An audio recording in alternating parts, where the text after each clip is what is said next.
অন্যায় বিরুদ্ধে বললে অন্যায়কারীরা পুলিশ নিয়ে এসে আমার কেস দেবে, আমি অন্যায় বিরুদ্ধে বললে অন্যায়কারীরা আমার দোকান ভেঙে দেবে। ও রব্বি আল্লাহ, আমি অন্যায়কারীদের বিরুদ্ধে বললে অন্যায়কারীরা আমার টোটো চালানো বন্ধ করে দেবে, অন্যায়কারীরা আমার ঠ্যাং ভেঙে দেবে, অন্যায়কারীরা আমাকে মারবে। এ যুবকেরা, তরুণেরা, এটাই তো আল্লাহ পরীক্ষা তোমাকে নিচ্ছে। তুমি আমি যে বলি আল্লাহ তোমাকে ভালোবাসি, তুমি আমি যে বলি আল্লাহ তোমার জন্য জীবন দিতে পারবো, তুমি আমি যে বলি সব কিছুর আগে আল্লাহ ও রাসূল, এই তোমাকে আমাকে আল্লাহ পরীক্ষা নেবে। পরীক্ষা যদি না বেলাল হুজুরকে নিত, তাহলে আমরা বোঝাতাম কেমন করে আল্লাহ পাকের প্রেমিক যারা হয় তারা কেমন হয়, এই কথা আমরা বুঝাতাম কি করে। নামাজ তো হাজারো লোক পড়ে, রোজা তো হাজারো লোক রাখে, মসজিদ তো দিনকে দিন বেড়েছে, দাড়ি টুপি তো দিনকে দিন বেড়েছে, সব কিছু বাড়ার পরও তুমি আমি আজ লাঞ্ছিত অপমানিত কেন?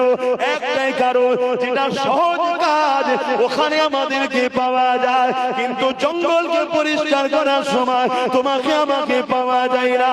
এ যুবকেরা, তরুণেরা, আমার নবী পাকের ইতিহাস শোনো।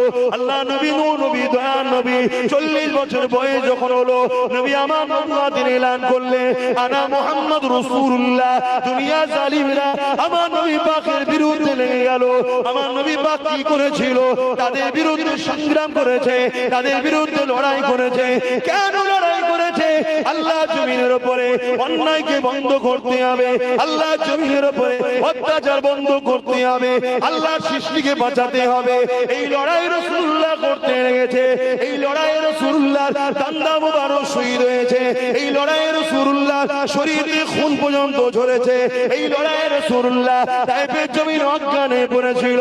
এ যুবকেরা, তরুণেরা, নামাজ পড়তে যাওয়ার জন্য নবী মার খাইনে, রোজা রাখতে যাওয়ার জন্য নবী মার খাইনে। নবী মার খেয়েছে অন্যায়কে বন্ধ করার জন্য। আর নামাজ নবী কবে এনেছে? নামাজ তো নবী এনেছে 610-এ। কবে? 570 খ্রিস্টাব্দে নবী দুনিয়া এসেছে। 40 বছর পর নবুয়তের ঘোষণা।